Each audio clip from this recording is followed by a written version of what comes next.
The light from my phone screen burned my eyes. In the family group chat, my second brother, Jason Miller, had just posted a video. A dazzling crystal chandelier, a ridiculously long dining table, a dozen servers lined up, wheeling in a cart with a 5-tiered cake tower erupting with sparklers and gold confetti. The camera panned to Jason, clad in a custom-tailored suit with a perfectly tied bow tie. He raised a glass of red wine to the lens. 30 years old. Thanks to all my siblings for coming. Next year, we aim higher. His caption read, "My hotel. A casual get-together. Don't laugh." The group chat exploded. Our Uncle Charlie's daughter sent a string of firework emojis. Aunt Carol said Jason was so accomplished.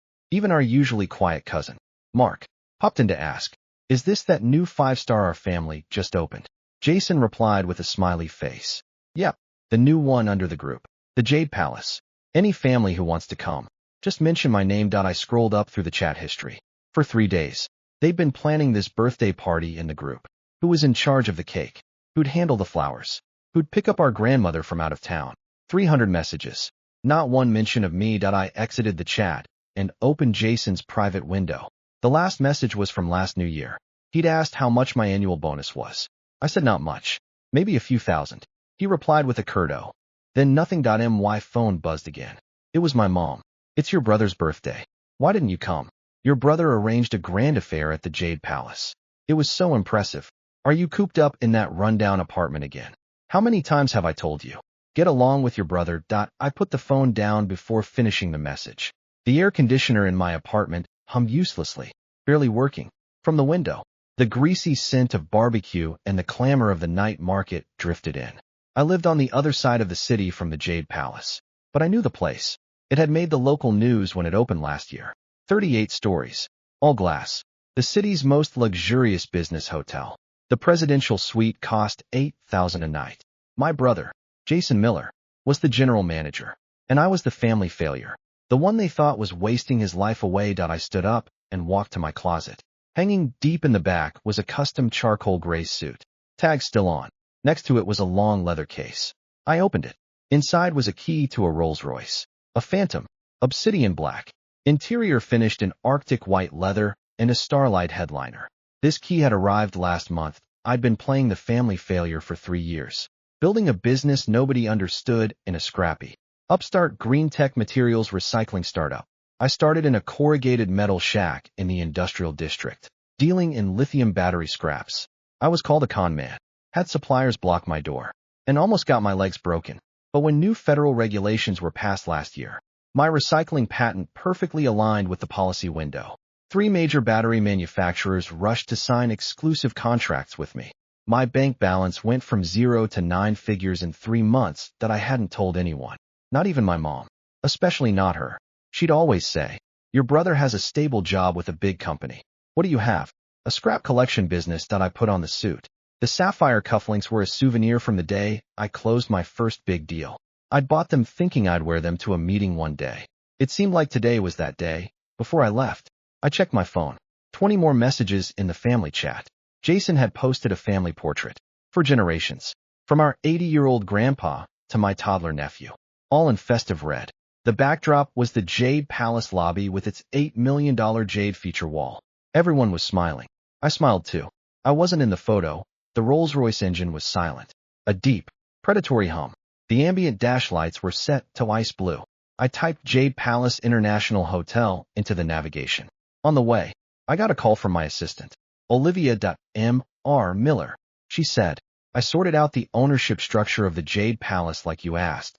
On paper, Jason is the manager, but the actual controlling company is Hung Tai Group. The major shareholder is a distant cousin on your mother's side." However, she paused. The land the Jade Palace is on was bought 7 years ago from a bankrupt chemical company. That company went under because of environmental fines. Do you remember? I remembered. The company was called Huayuan. The owner was Mr. Zhou, my high school classmate's father. He was fined $500 million for illegally dumping heavy metals, went bankrupt, and jumped to his death. And then, I asked that here's the key part. Olivia said, her voice tight. Following the money, there was a $300 million bridge loan used to buy that land. The loan came from, well, from your father's side of the family. But the borrower on paper was Jason.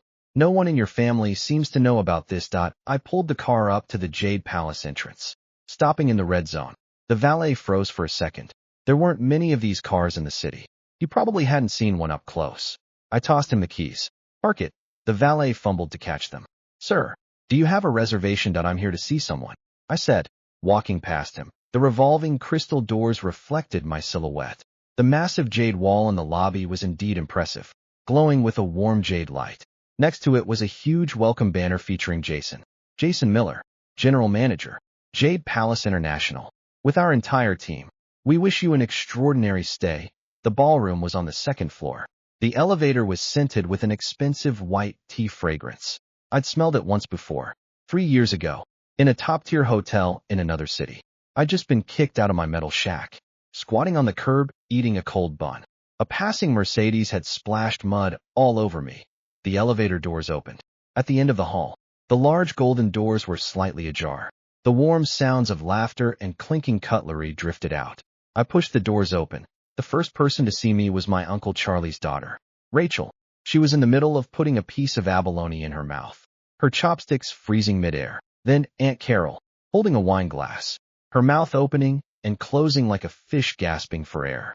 Then more and more people turned. The festive music continued, but the laughter died in their throats like it had been choked off. Jason was at the head of the table, next to my mom. The smile on his face slowly solidified. His gaze swept over me, taking in my suit, my cufflinks, and finally resting on my empty hands. I wasn't carrying anything. Then he smiled. That smile I knew too well. Every time he got first place in school, and I failed math.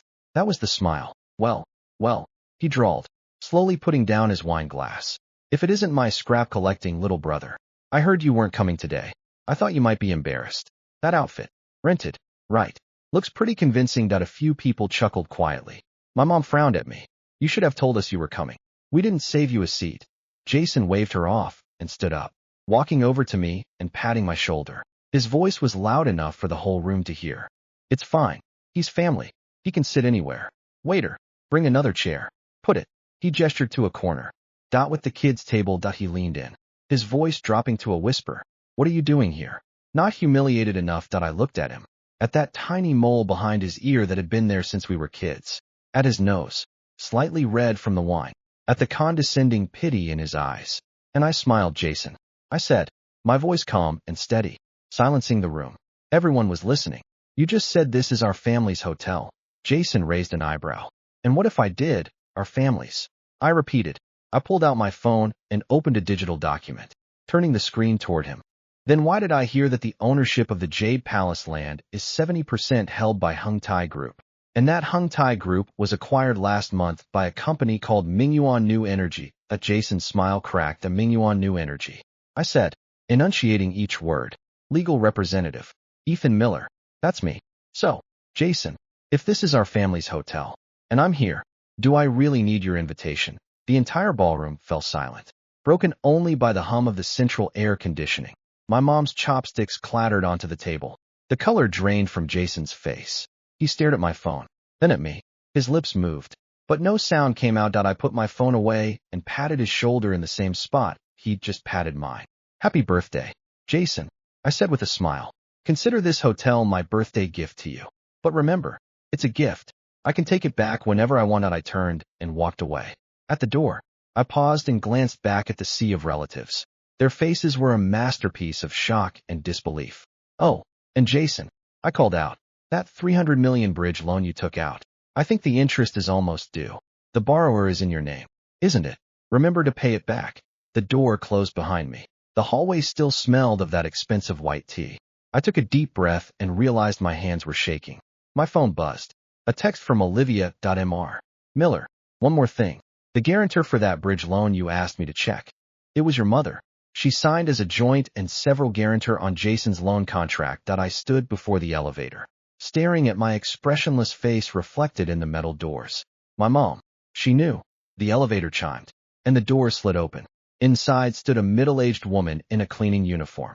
She saw me, froze, then quickly looked down and shuffled to the side. I recognized her. Olivia Zhou, the daughter of the Mr. Zhou who had jumped. My high school classmate.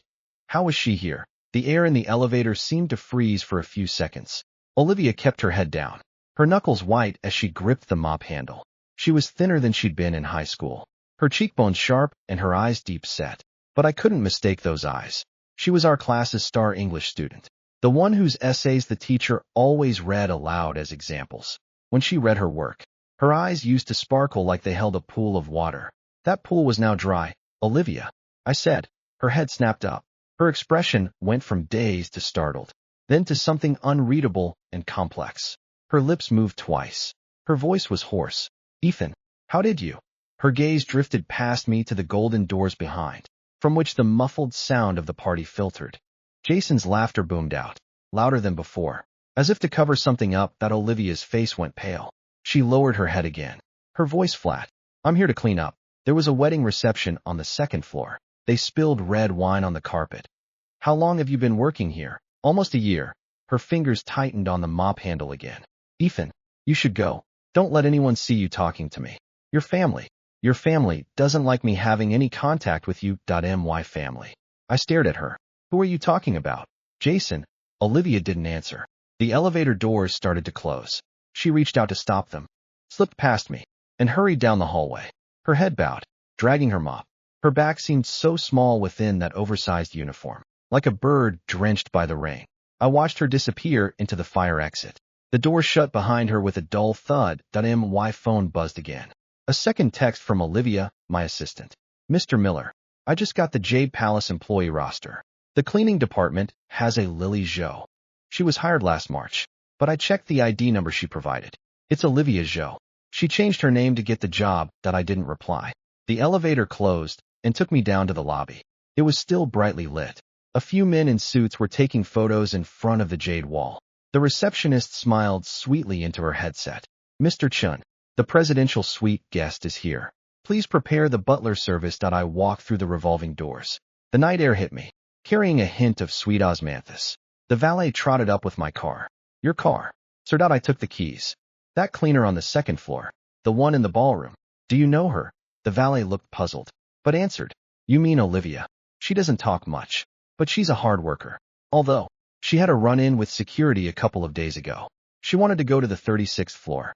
Security wouldn't let her. The 36th floor. It's the top floor. Usually locked. Mr. Chun, the manager, says it's a VIP-only area. Regular staff aren't allowed up there. But Olivia said she lost something and insisted on checking. It got pretty ugly. Then Mr. Miller came down personally, called her into his office for a talk. She came out with red eyes, and she never mentioned the 36th floor again. I gave him a generous tip. I got in the car and shut the door. The engine hummed like a sigh. I sat there, staring at the shimmering glass tower of the Jade Palace. The 36th floor. I called Olivia, my assistant.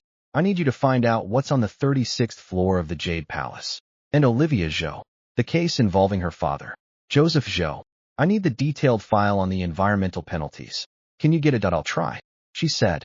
But environmental records are sealed for 10 years. Zhou's case is from 7 years ago. Might be hard to get. I know a former EPA agent, though. Maybe I can ask. As soon as possible. I hung up and looked in the rearview mirror.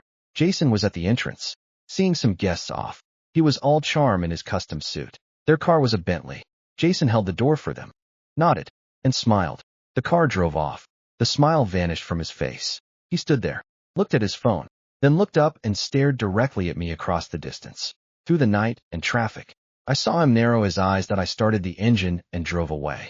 His figure grew smaller in the rearview mirror until it was swallowed by the streetlights. Back in my apartment, it was almost 11.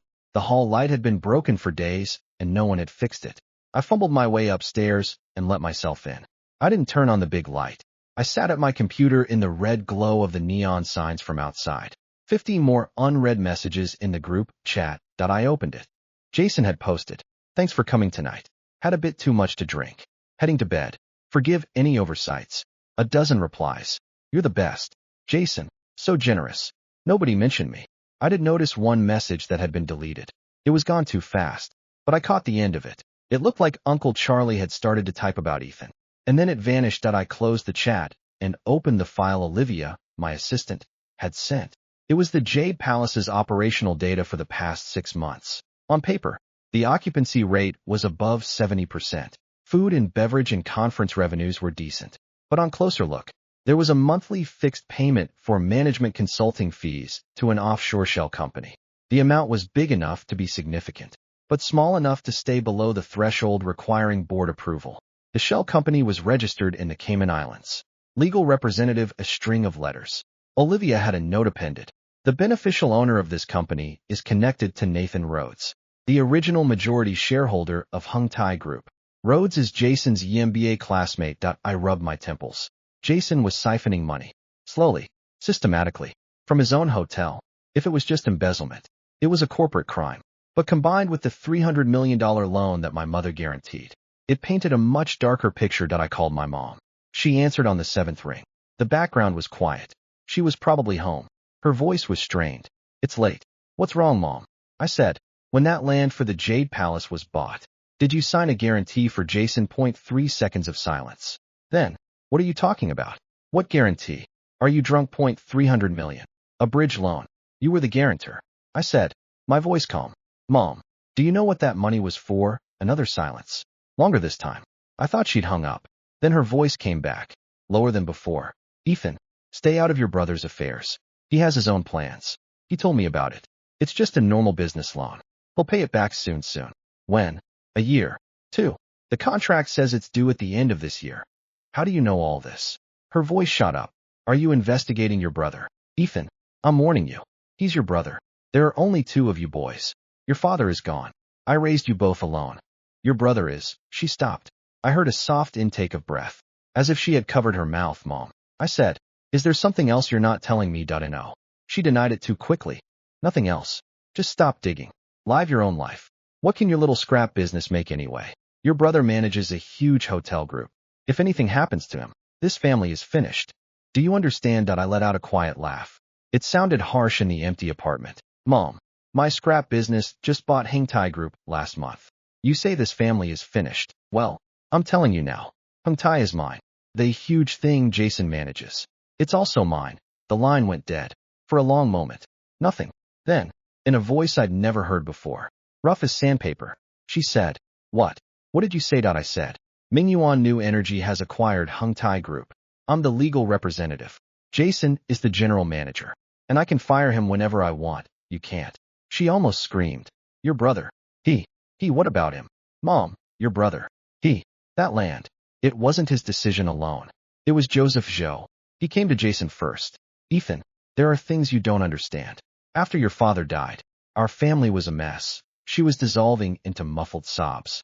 Joseph Zhou. He came to Jason. What do you mean? Mom, Joseph Zhou was a chemical company owner. What did he want with Jason? Stop asking. She suddenly wailed. Ethan, please, for your own good, don't dig any deeper. Nothing good will come of it. Your brother, he did it for this family. If we hadn't secured that land, we would have been destroyed. Do you think you could have built your recycling business without your brother's connections protecting you? You would have been. She didn't finish. The line went dead. I stood by the window, looking at the neon-drenched night market. The barbecue vendor was yelling at his phone about his kids' test scores. The air smelled of oil and cumin. Normal. Every day. But my mother's last words stuck in my mind like a splinter. Without your brother's connections protecting you. What did she mean? Jason had protected me. From whom? When I opened my chat with Olivia, my assistant. I need you to check something. When I first started my recycling business 3 years ago, did anyone interfere on my behalf? Cops, criminals, whoever. Especially that time my warehouse was nearly demolished. Who stopped it? I sent the message and leaned back in my chair, closing my eyes. Olivia Zhou's face appeared in my mind. Why did she change her name to work at the Jade Palace? What was on the 36th floor? And her father's case. How exactly was it connected to the Miller family? The questions were piling up like a snowball rolling downhill. At its center was Jason's perpetually smiling face. My phone buzzed again. Not Olivia's, my assistant reply. It was Jason. A text message. 5 words. Let's meet tomorrow. Just us. Followed by another. Don't tell Mom. There are things I need to tell you. I stared at the screen for a long time. Then I replied. Fine. Chapter 2. He chose a private tea house on the west side of the city. Members only. I arrived, and he was already in the private room. He wore a simple gray sweater. No tie. Much more relaxed than he'd been at the birthday party. On the table was a pot of black tea, 2 cups, and a plate of walnut pastries. He was cracking walnuts with a little hammer. Methodically, deliberately. I sat across from him. He didn't look up. He placed the cracked nuts on a plate and pushed them toward me. Try these. The walnut pastry here is famous. I had the kitchen make them fresh that I didn't move. He waited. Then he finally looked up and smiled. What? Think I poisoned them? Just say what you came to say, I said, leaning back in my chair. Drop the act. You always fidget when you're nervous. Used to shell a whole bag of sunflower seeds before an exam. His hand paused on the hammer. He set it down and took a sip of tea. It was very hot. He only took a tiny sip before setting the cup down and running his finger along the rim. Ethan, he said, his voice much lower than usual. You hate me that it was a statement. Not a question that I don't hate you. I said, I just think you're an idiot. That little show at the party. Renting my suit. Kids' table. What was the point? An ego boost. Or a habit you can't break. Jason didn't deny it. He stared at the amber tea for a long time. I did it on purpose. He finally said that I know. What you don't know is why that he looked at me then. It was a look I'd never seen on his face before. Not arrogance. Not pity. But something heavy and tired that I deliberately excluded you. I humiliated you publicly. I wanted you as far away from me as possible that I frowned. 3 years ago, when you started that recycling business. He continued. People approached me. You were cutting into their profits. They offered a sum. Not a huge amount. Just $1 million. To do them a small favor. Sign a document to void your warehouse lease. You'd be out on the street. My spine stiffened that I didn't sign. Jason said. But I didn't tell you. Either. I had that middleman put in a holding cell for a month. The matter died down. Later, as your business grew, more people got jealous. I blocked more threats for you than you could ever know. You think your patent went through smoothly. You think your first big client, the procurement director at Hung Yuan, chose you out of all the competitors. He owes me a favor. I made sure he saw your proposal. That he said it all calmly, like reading a report. But I saw his hand, holding the teacup, tremble slightly. Why didn't you tell me? I asked. Because I didn't want you tied to me, he said, putting the cup down and meeting my eyes. Ethan, you think I'm this successful, powerful hotel GM, living it up, driving a nice car, wearing custom suits. You think I'm on top of the world. That he pulled out his phone and showed me a photo. It was a scanned copy of a contract, dense with text. A single line was circled in red. I leaned in to read it. An earn-out clause. Nathan Rhodes, original major shareholder of Hung Tai Group, had signed a private agreement with Jason. If the Jade Palace didn't hit specific profit growth targets within 3 years, Jason would be personally responsible for covering the shortfall. No cap on the amount. Nathan Rhodes was my EMBA classmate. Jason said. He pulled me in with big promises. I was young, ambitious. I saw it as a chance to turn things around. Dad had just died. We were drowning in debt. Mom was a wreck. I signed. I thought I could pull it off. He gave a bitter laugh. But this industry is a snake pit. Looks profitable, but every dime gets skimmed off the top. Rhodes is breathing down my neck. And everyone else has their hand out. I've been subsidizing promotions and paying client kickbacks out of my own pocket to keep the occupancy rates up. That flashy party, the custom suits. It's a show. If Rhodes knew how thin the margins are, he'd trigger the earn-out clause, and I'd lose everything. You were siphoning money, I said, staring at him. That management consulting fee going to the Caymans. Jason's facade cracked. He hadn't known I knew about that. You investigated me. His voice went tight. I saw it while I was looking into the Hung Tai acquisition. I said, you were careful. Monthly transfers. Small amounts. Easy to miss in an audit. You were building a parachute. If Rhodes came after you, you'd have a safety net. Jason was silent for a long time. The only sound was the water gurgling in the tea kettle. Yes. He finally admitted. But it wasn't just for me. Part of it was for Mom. Mom. Why do you think she signed that $300 million guarantee? Because she believed in me. Always. But if that guarantee gets called in, her pension, her house, all of it is gone. I was moving those funds as a backup plan. If the whole thing fell apart, I could at least protect her retirement. He took a deep, shuddering breath. Ethan, you own Hung Tai now. You can fire me. Take the hotel. That's your right. I'm begging you for one thing. Don't drag Mom into it. She knows nothing. She just wanted our family to make it. I looked at my brother. The same brother who had always been better than me, who had always looked down on me. Now he sat before me like a trapped animal, his eyes red-rimmed. You done? I asked. He nodded. Then I have a question. I said, Olivia Zhou, the cleaner at your hotel. Why is she working there? And the 36th floor. She tried to go up there. And you blocked her. What's on the 36th floor? Jason's face went sheet white. His mouth opened, then closed. He looked like he was searching for an explanation that wouldn't come. He set his cup down, then picked it up again, spilling tea on the table. He tried to wipe it up with his hands, his movements frantic. The 36th floor. His voice was hoarse. Don't worry about the 36th floor, Ethan. It has nothing to do with the family. Nothing to do with Mom. Let me handle it. That you're hiding something. No. He almost shouted, then caught himself. He slumped back in his chair, covering his face with his hands. Joseph Joe's death. It's my fault, he mumbled through his fingers. Barely audible. But it was an accident. Ethan, please believe me. It wasn't intentional. I sat perfectly still, my heart pounding. What do you mean? He lowered his hands. His eyes were red, but he wasn't crying. He looked at me with a kind of desperate resignation. The land. Back then, Joe's chemical company was bankrupt from the fines. The land was part of the asset pool, put up for auction by the bank. Nathan Rhodes wanted it, but he didn't want to be seen bidding. He had me do it. I was supposed to negotiate the purchase, but Joe wouldn't sell. He said that land had his life's work on it. He'd rather let it rot than let a stranger take it. Jason's voice cracked. I went to see him 3 times. He threw me out the first 2. On the third, I brought an agreement. If he signed, I'd pay him $10 million in goodwill money. Enough for his family to live comfortably for life. He stared at the agreement for a long time. Then he laughed. He said, Jason stopped, wiping his face roughly. What did he say? He said, Jason, do you know why my factory was really fined? There's something buried under this land. Years ago, I took a shortcut and buried some waste here. The EPA came. They weren't investigating my emissions. They were investigating what was buried. But I couldn't tell them. If I did, more people would die. The room was silent as a tomb. I didn't believe him. Jason's voice began to shake. I thought he was making it up to scare me off. I said, Mr. Joe, if you don't sign, the bank auction will give you nothing. He looked at me. That look, I'll never forget it. Then he said, I'll sign. But remember, one day, someone will come to collect this debt. He signed. He jumped off his roof the next day. Jason collapsed against the back of his chair, completely drained. I sat opposite him, my mind reeling. Something buried. That's what Joe had said. Something buried. The 36th floor. I heard myself say, what's on the 36th floor? Jason looked at me. His lips moved, but no sound came out. He stood up and took a key card from his pocket, sliding it across the table. See for yourself, he whispered. I can't go back there. I stood at that window on the 36th floor the night he died.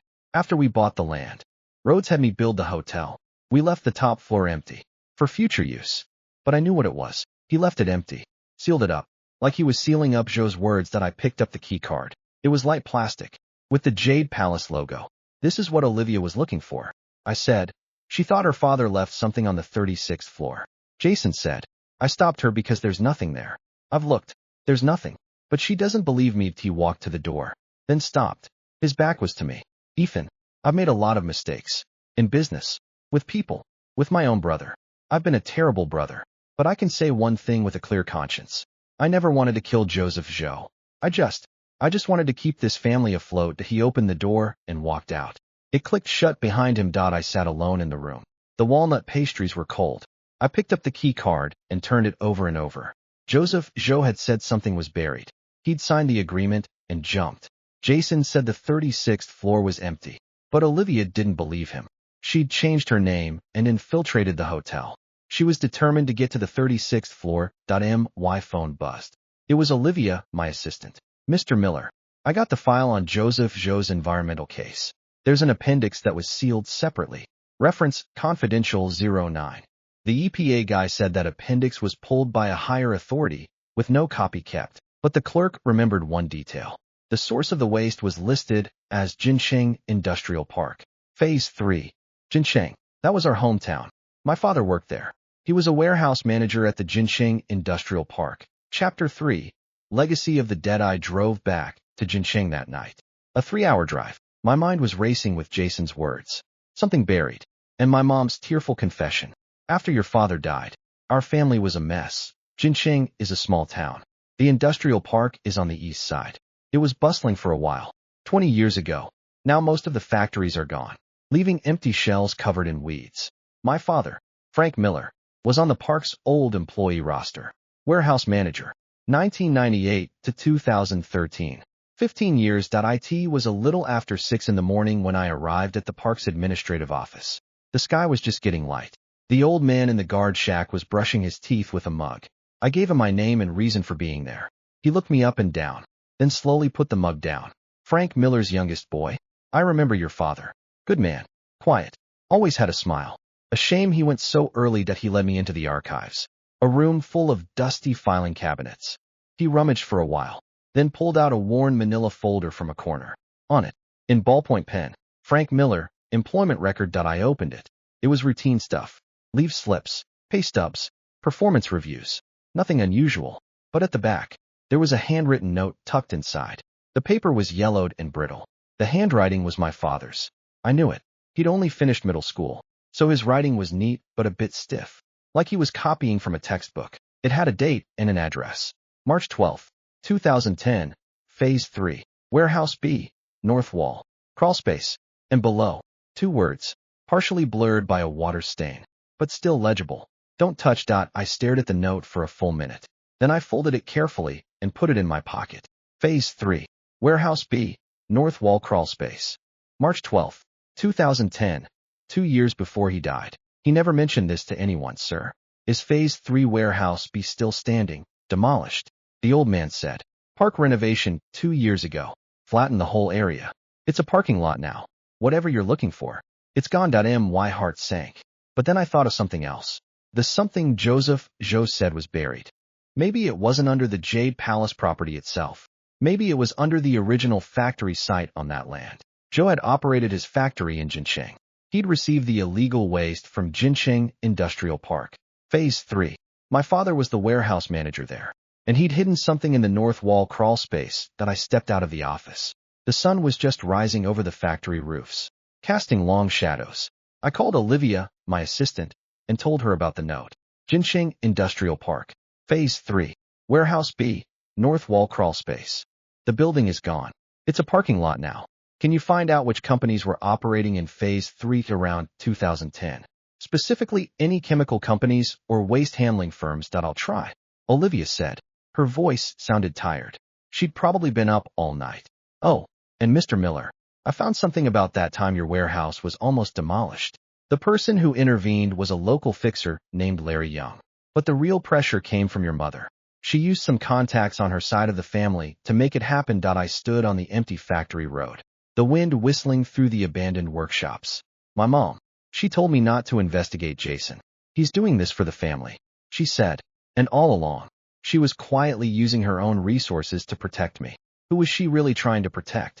Jason, me, or the secret she'd been hiding all these years? One more thing, I said. Look up my father's work records around March 2010.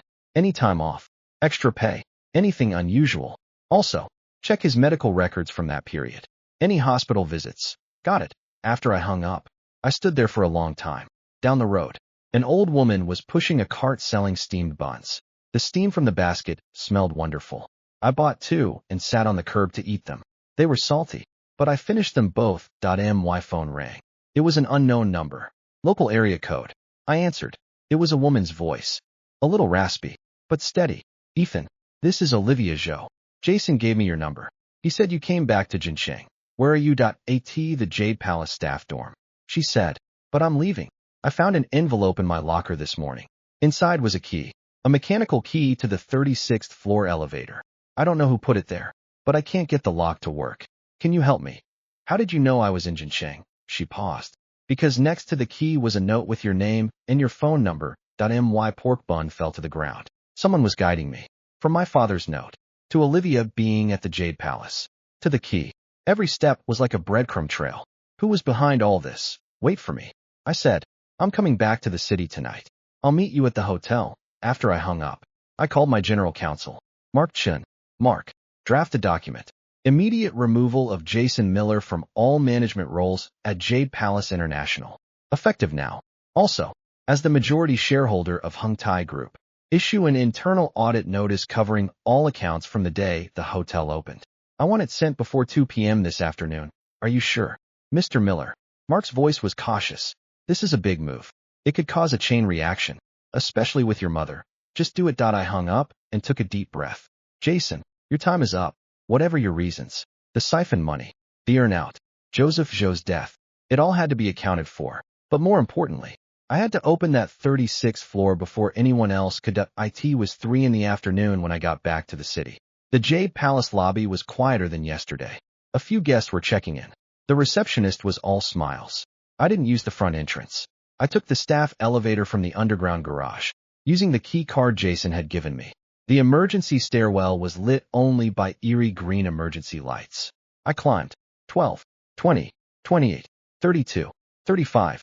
At 35, the stairs ended. The door to the 36th floor was a heavy metal fire door. No handle, just a circular mechanical keyhole. I pulled out the key Olivia had given me. It was an old-fashioned brass cross key, worn smooth at the edges. I inserted it, turned. The lock let out a heavy thunk. The door swung open. The 36th floor was a massive, unfinished space. Concrete floor, exposed pipes and ductwork. The large windows were covered with heavy canvas. The air smelled of old dust and a faint, hard-to-place chemical odor. In the center of the floor was a small, battered metal lockbox, the kind used for old receipts. The paint was peeling. It wasn't locked. The latch was just hanging. I walked over and crouched down. I opened the lid. Inside was a single item, a medical file. On it was written, name, Frank Miller, DOB, 1965, date of visit, November 2012.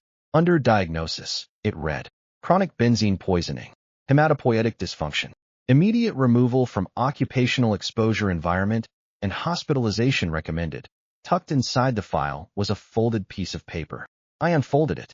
My father's handwriting, scrawled and messy, written in haste. Ethan, if you ever read this, then I didn't get the chance to tell you in person. There's something buried under the Phase 3B warehouse. It was brought in at night in the late 90s.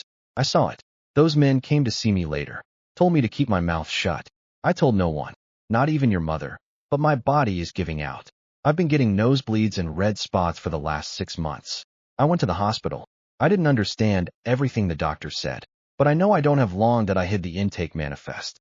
It's in the brickwork behind the stove in the old house. Take it. Go to a man named Joseph Zhou. He owes me a favor. If he's still alive, he will help you. If he's not, walk away. Do not get involved. Dad was never able to protect you the way I wanted to. I'm sorry. My vision blurred and then cleared. Joseph Zhou. He told me to find Joseph Zhou. But Zhou was already dead. 7 years ago, after signing the land transfer, he jumped off a roof. And his daughter, Olivia, was downstairs in her cleaning uniform, waiting for me. I closed the box. I stood up and walked to the window. I yanked the canvas aside. The afternoon sun flooded in, illuminating the dancing dust. Below, the city sprawled. The glass of the Jade Palace's facade blazed. My father died that winter. Acute leukemia. The hospital said it was too fast. They couldn't do anything. I always thought it was just bad luck. It wasn't. I pulled out my phone and took pictures of the medical record and the note. Then I called Olivia Zhou. Olivia, I'm on the 36th floor. I said, you need to come up. Your father was right. There is something buried here. I looked out the window, and the foundation of this building is directly above a layer of poison that's been there for over 20 years. If we trace the origin of that waste, this building will come down. A sharp inhale echoed through the phone. Ethan, what are you talking about? Her voice was shaking. I gripped the phone. My father and your father. They both died because of the same thing. Someone needed them silenced. Outside, a cloud slid across the sun. The entire 36th floor plunged into shadow. I looked at my phone. A new message in the family chat. My mom had posted just 3 words. Stop digging. Chapter 4. The reckoning. Olivia Zhou came up faster than I expected. She emerged from the stairwell, still in her gray-blue cleaning uniform, but her hair was loose. She must have run. She saw the metal lockbox and the medical file in my hand. Her steps faltered. Then she came and stood in front of me. Let me see it. I handed her the file. She flipped through it, pausing at my father's note. When she looked up, her eyes were red, but she wasn't crying. Your father said. He wanted my father to help you. I nodded. She didn't know my father was already on his last legs. Olivia said. When the EPA fine came down, he sat in the living room all night chain smoking. The next morning he told me, Olivia, I did something wrong. A long time ago. And now the bill has come due. What did he do? Olivia stared at the note for a long time. My father was struggling with cash flow. Someone offered him a deal. They needed a place to store some cargo, and they'd pay him well. He knew it was questionable, but he was desperate. He buried those barrels under the factory floor. He didn't know what they were until later. Industrial solvent. High concentration benzene. Illegal dumping. Enough to put him away for years. Then the EPA came. She continued. Not because of a tip-off. Because the barrels started to leak. People in nearby villages were getting sick. The county did soil tests and found contamination. My dad got lucky, though. He knew someone inside the EPA. That person tipped him off before the investigation, which gave him time to look for help. He came to your family. Family. Your father, Olivia said, looking at me. He was the warehouse manager. The intake manifest for that shipment was registered as construction materials. It went through your father's books. If anyone checked those records, your father would be the first to be implicated. Your father hid the manifest. Then he went to my father and said, Frank, we're in this together. I've covered for you all these years. Now you have to do something for me. Never mention that shipment again. She gave a bitter smile. My father agreed. He took that secret to his grave, but your father was caught anyway. I said, he was fined $500 million. Because someone reported him. Yes. Olivia said. I don't know who. But the night before he jumped, he called me. He said, Olivia, remember this. I owe a debt to a dead man. There are people in Jincheng who died. Not quick deaths. Slow ones. Poisoned. Over time. In that factory. If you ever get a chance to uncover the truth, make it right. I stood by the window. The clouds had thickened, casting the room in deep gloom. You changed your name to work here because you were looking for something your father left? Olivia nodded. After he died, our house was ransacked. Twice. Someone was looking for a piece of paper. The manifest. But I never found it. Then I learned the land was bought by the Jade Palace.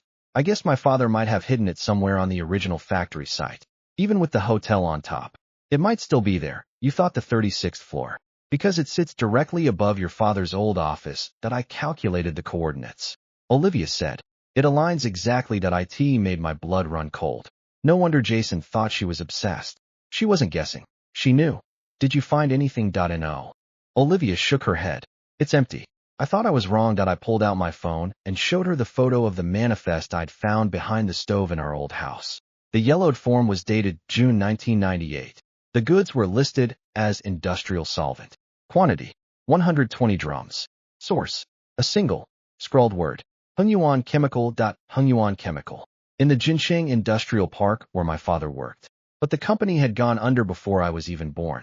The official story was the owner absconded with a load of debt. But when Olivia saw that name, her pupils dilated. Hengyuan, she said, her voice tight. I've heard that name. After my father died, a woman came to see me. 40s. She said she was the former accountant for Hengyuan. She had something to show me. I was too scared to meet her. When I tried to call her back, the number was disconnected. What was her name? She said her last name was Liu. That's all I remember. Liu. Nathan Rhodes of Hung Tai Group. His last name was also Liu. It felt like gears clicking into place in my head. Wait here. I said. I need to go downstairs. That word to see my brother. I rode the elevator down from the 36th floor. It stopped at the second floor. The doors opened. The person standing outside was my mother. She wore a dark blue coat and clutched a small purse. When she saw me, she froze. Ethan, Mom. I stepped out of the elevator. What are you doing here? She didn't answer. Her gaze shifted from my face to the door behind me. The stairwell with the key still in the lock. The color drained from her face. You went up there. She whispered. Yes, you saw. Yes. Dad's medical file. His note. The intake manifest from Hengyuan Chemical. I enunciated each word carefully. Mom. You knew. All along. My mother's lips trembled. Tears spilled down her cheeks. She didn't deny it. She didn't nod. But the expression on her face was answer enough. Mom. Listen to me. I took her arm. It's not about blame anymore. Those barrels are still buried under the hotel. The leak has been going on for 20 years. If something goes wrong, everyone in this building, you, Jason, the employees, the guests, they're all at risk. You have to tell me the truth. Who brought that waste into Jincheng Industrial Park? Who was the real owner of Hengyuan Chemical? My mother looked up at me, her mascara running. Her mouth opened and closed, but no words came out. Finally, she reached into her purse and handed me something. A folded, yellowed newspaper clipping. The date was June 1999. A small local Jincheng paper. The headline read, Hengyuan Chemical shut down for illegal operations. Owner Liu reported missing. Liu. My mom said, her voice a broken whisper. Nathan Rhodes' sister, Linda Liu. She owned Hengyuan. When it all came crashing down, she ran. She left those barrels and nobody had the guts to deal with them. Your father knew where they were. He wanted to report it.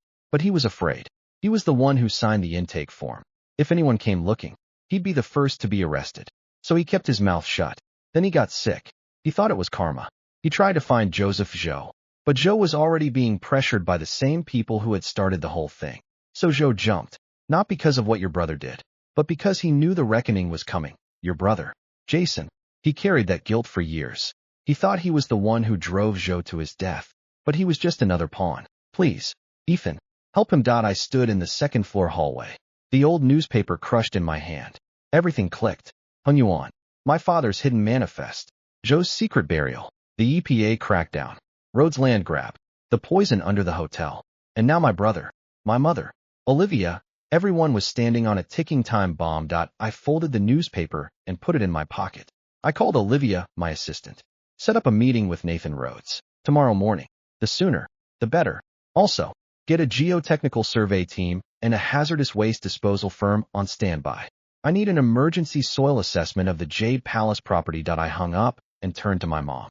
Mom, go home. Things are going to get messy. But I will fix this. Trust me. She nodded. Sobbing. She reached out as if to touch my face, then pulled back, like she used to do when I was a child. I squeezed her hand and walked into the elevator. My phone buzzed. Another message from Olivia, my assistant. Mr. Miller. One more thing. The Liu woman who claimed to be the Hung Yuan accountant.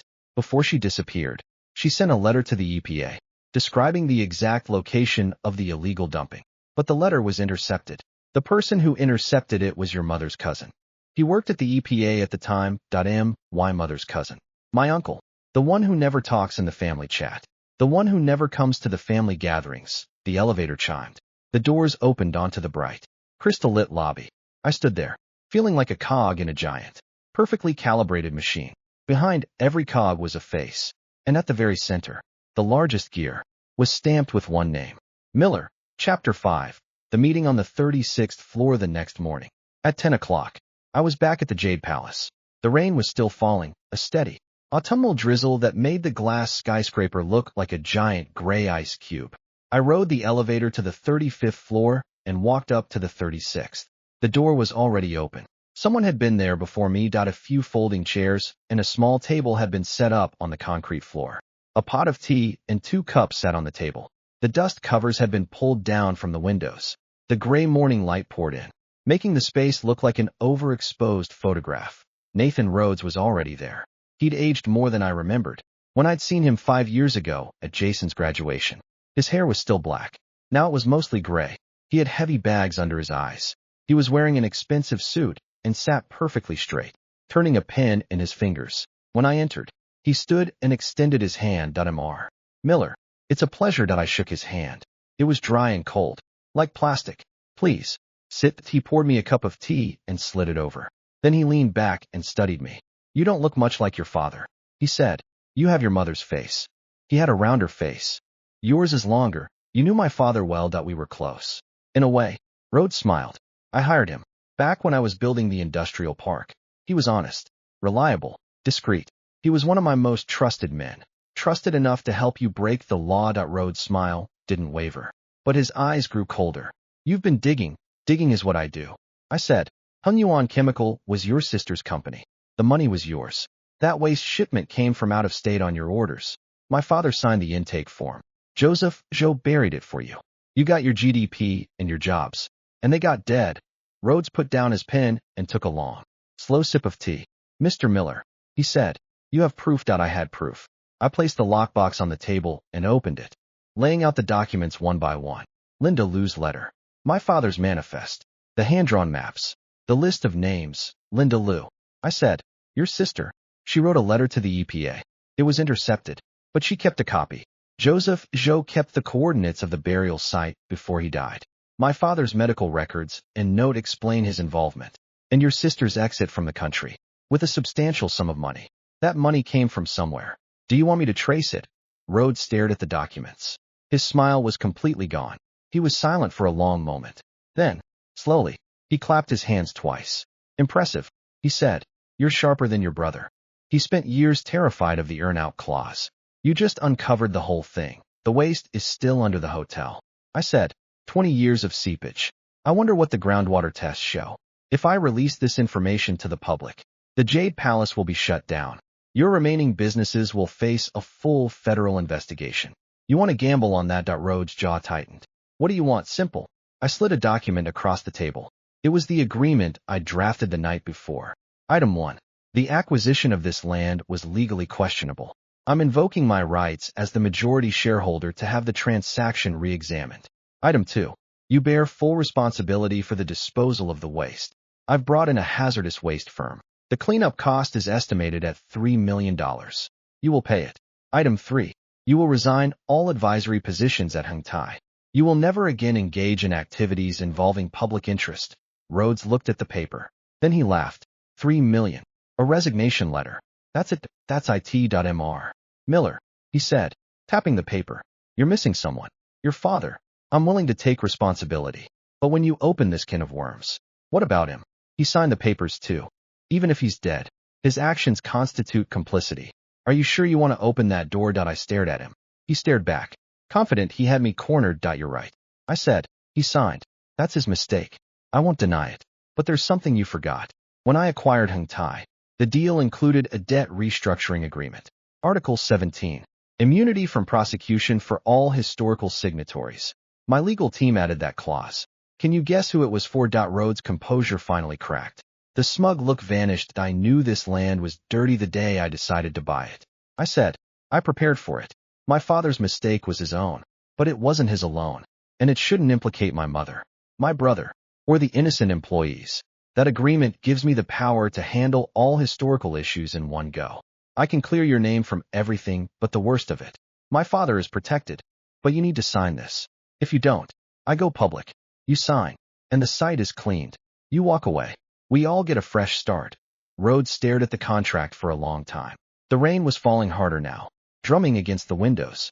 He took out his pen, unscrewed the cap, and signed the last page with a trembling hand. When he pushed the document back to me, his hand was shaking. Ethan, he said, looking up at me. You're tougher than your father ever was. Maybe. I said. I'm just better at protecting the people I care about. I put the agreement away. One more thing. The 36th floor. You kept it empty. It wasn't for future use. You wanted to keep the memory of Joseph Joe alive. A constant reminder to Jason that you held the power over him. Rhodes said nothing, but his expression told me everything. From now on, this floor is a staff counseling room. I said. I can't bring anyone back, but I can at least create a decent space for the living. I turned and walked away.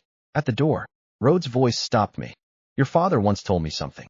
He said, Nathan, there will be a reckoning for what we've done. But when it comes, don't let it fall on the children.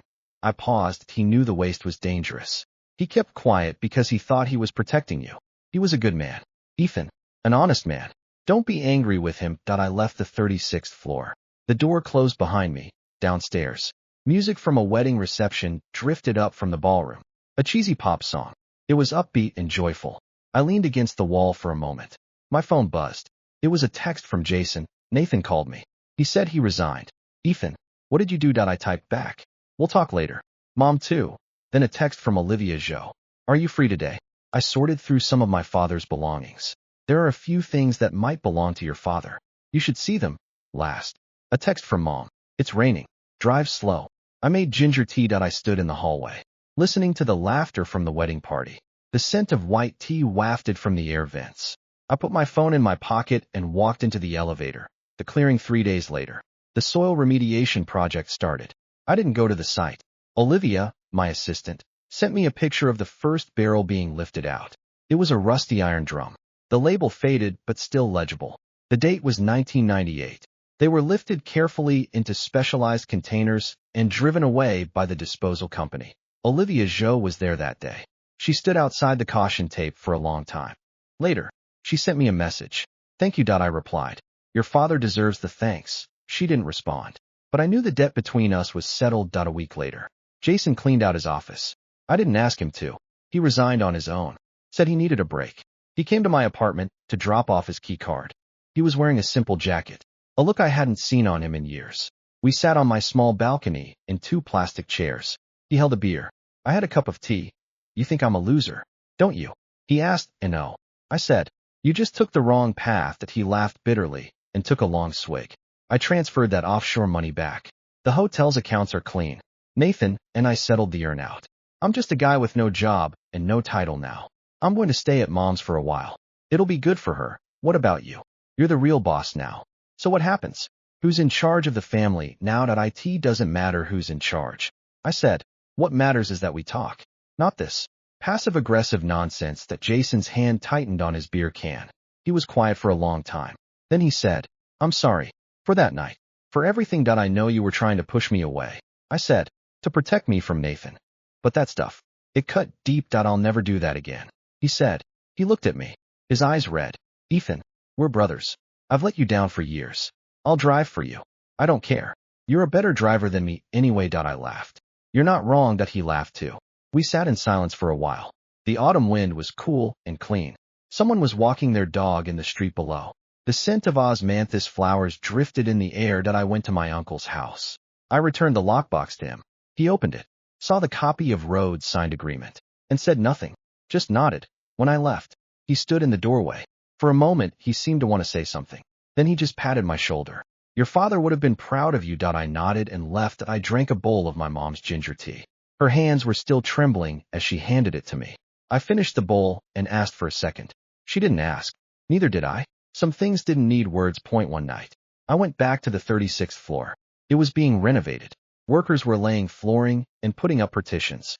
By the window, they'd already installed a few light green sofas and some bookshelves. The harsh fluorescent lights had been replaced with warm, soft lights. A potted plant sat in the corner. A sign on the wall read, Employee Wellness Center, coming soon. I stood by the window. The city was lighting up.